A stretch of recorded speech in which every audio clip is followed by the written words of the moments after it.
Cradle to the Grave, by Tony Angelo.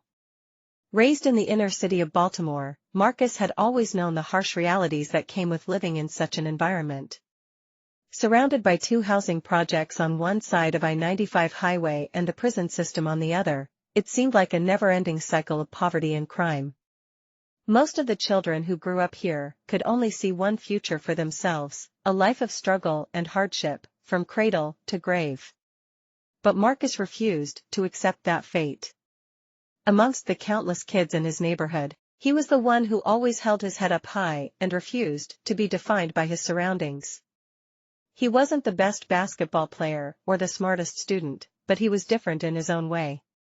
He was fiercely loyal and had a determination that burned within him. At first, Marcus was just another face in the crowd. He attended the local school, where the teachers were overworked and underpaid, and the students were often more interested in causing trouble than learning. But Marcus was determined to make something of himself, to break away from the cycle of poverty and crime. He found solace and focus in working hard. Even though his family struggled to make ends meet, Marcus took on any job he could find during high school. He worked long hours on weekends and after school, earning minimum wage, but never complaining. He knew that these small paychecks would contribute to something bigger in the future. It wasn't easy though. Marcus often came home exhausted, with little energy left to focus on schoolwork. But he persisted, studying late into the night and juggling his various jobs and responsibilities. His motivation came from a deep desire to create a better life for himself and his family. And all those long hours of hard work paid off. In his senior year of high school, Marcus was offered a scholarship to attend a prestigious university on the other side of the country. It was an opportunity that he never thought was possible in his wildest dreams. The news was bittersweet for Marcus. He was thrilled at the thought of leaving the inner city, of escaping the violence and poverty that had plagued his childhood. But he couldn't bear the thought of leaving his family behind, knowing that they would continue to struggle without his help. After much contemplation, Marcus made the difficult decision to accept the scholarship and leave his family behind.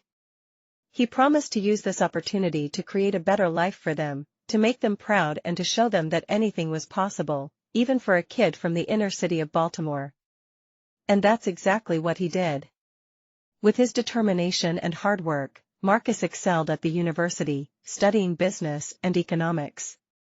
He eventually landed a high-paying job and was able to support his family, lifting them out of poverty and giving them a chance at a better life. Looking back, Marcus couldn't believe how far he had come. He had defied the odds and broken away from the cycle that had seemed so inescapable. But he never forgot where he came from and always remained humble and grateful for the opportunities that had come his way. Years later, Marcus returned to the inner city of Baltimore, not as a struggling kid, but as a successful businessman. He knew that the environment he grew up in was still plagued by poverty and crime, but he also knew that there were other kids like him, who just needed a chance. With his newfound success, Marcus started a scholarship program for underprivileged kids in the inner city. He gave them the same chance that he had been given, and many of them were able to break away from the harsh realities of their neighborhood and create a better future for themselves. Marcus knew that he was just one person, and he couldn't change the entire system. But he also knew that sometimes all it takes is one person to break the cycle and give hope to those who have none. And for that, he would always be proud to be the one out of 100 who made it out of the inner city of Baltimore.